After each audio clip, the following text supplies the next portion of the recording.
வணக்கம். இது நியூஸ் தமிழின் தேர்தல் பயணம் நிகழ்ச்சி. நியூஸ் தமிழுடைய தேர்தல் பயணம் நிகழ்ச்சியில நாம் காலேஜ் மாஸ் நிகழ்ச்சியில இருக்கின்றோம். எதிர்கால தமிழ்நாட்டை கட்டமைக்க போகின்ற எதிர்கால செல்வங்களாகிய நீங்கள் என்ன நினைக்கிறீர்கள் என்பதை நியூஸ் தமிழ் மூலமாக வெளிப்படுத்தி ஆட்சியாளர்கள் அதற்கேற்ப திட்டங்களை வகுத்து தமிழ்நாட்டை இன்னும் அடுத்த படிக்கு கொண்டு செல்ல வேண்டும் என்பதுதான் நியூஸ் தமிழ் தேர்தல் பயணத்தினுடைய முக்கிய நோக்கமாக இருக்கின்றது. எனவே நாம் நிகழ்ச்சிக்குள்ளே செல்கின்றோம். நம்முடைய கல்லூரியினுடைய முதல்வர் அவர்கள் இங்கு இருக்கின்றார். அவரை பலத்த கரகோஷத்தோடு வரவேற்போம். கல்லூரி முதல்வர் அவர்களை அன்புடன் மேடைக்கு அழைக்கிறோம்.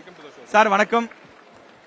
இந்த நியூஸ் தமிழுக்கு இந்த ஒரு வாய்ப்பு கொடுத்ததுக்கு மிக்க நன்றி சார். இப்ப நீங்க இந்த நிகழ்ச்சியை பத்திய தேர்தல் பயணம் பத்தி சில வார்த்தைகள் எங்களோட பகிர்ந்துக்கோங்க சார். அவங்களோட தேர்தல் பயணம் இப்போ தமிழ்நாட்டில் 2026 ஒரு தொலைநோக்கு பார்வையோட நம்ம எல்லாரும் முன்னெடுத்து நடத்திட்டு இருக்கிறோம். அந்த தேர்தல் பயணத்தில் இளம் வாக்காளர்கள், that is the first voters, the முதல் ஓட்டர்ஸ் இங்க எல்லாரும் குழுமி இருக்கீங்க. உங்களோட சிந்தனைகள் என்ன, என்ன மாற்றம் வேணும், என்னங்கிறதெல்லாம் ஆட்சியாளர்கள் எப்படி இருக்கிறாங்க, ஸோ இப்போ இருக்கிற ஆளும் கட்சி எதிர்கட்சி, ஸோ எப்படியெல்லாம் உங்களுக்கு தேவை, நீங்க ஓட்டர் கொடுக்கணும் அப்படிங்கிறது தான் இந்திய நாட்டோட main part. So the first voters they have to make their vote. So யாரும் ஓட்டு போடாமல் இருக்காதீங்க.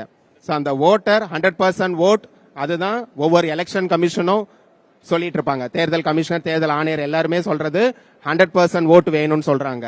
அந்த ஆட்சி மாற்றத்தை கொண்டு வரத்துக்கு இளம் தலைமுறையர்கள் முதல் ஓட்டு உரிமை இருக்கிற மாணாக்கர்கள். ஸோ அதுக்கு நம்மளோட கல்லூரி முதல் ஸ்டெப் எடுத்து வைக்கிறோம். அதே நியூஸ் தமிழ் சேனல் அவங்க ஒரு தேர்தல் பயணம்னு கொண்டு வராங்க. அது தமிழ்நாட்டில் இருக்கிற சென்னையிலிருந்து கன்னியாகுமரி வரைக்கும் இருக்கிற எல்லா கல்லூரிகளுக்கும் அரசு கலை கல்லூரியோ இல்ல தனியார் கல்லூரியோ, பொறியியல் கல்லூரி, மருத்துவக் கல்லூரி, எல்லா கல்லூரிக்கும் சென்று இளம் சிந்தனையாளர்கள், அதுக்காக தான் நம்ம இப்போ குழுமி இருக்கோம் இங்க. அதுக்கு நான் நன்றி தெரிவிச்சுக்கிறேன். அதுல நம்மளோட ஜேபிஆர் தொழில்நுட்ப கல்லூரி ஒரு பாட்டை அங்கம் வைக்கிறதுக்கும் என்னோட மகிழ்ச்சி. தேங்க்யூ. நன்றி சார். நியூஸ் தமிழுடைய தேர்தல் பயணத்திற்கு ஒரு முக்கிய வாய்ப்பு கொடுத்து இந்த திட்டத்தினுடைய நோக்கத்தை எங்களை விட அழகா நீங்க சொல்லிட்டீங்க. வாக்களிப்பது 100% இருக்க வேண்டும். ஏன்னா வாக்களித்தால் மட்டும்தான் நாம் நமக்கான உரிமைகளை ஆட்சியாளரிடமிருந்து எதிர்பார்க்க முடியும், கேட்டு பெற முடியும். ஒரு நல்ல ஆட்சியாளரை உருவாக்க வேண்டுமானால் அதற்கு அனைவருடைய பங்களிப்பும் மிக அவசியம் அப்படிங்கறத நம்முடைய கல்லூரி முதல்வர்கள் அழகா தெரிவிச்சாங்க. நன்றி சார்.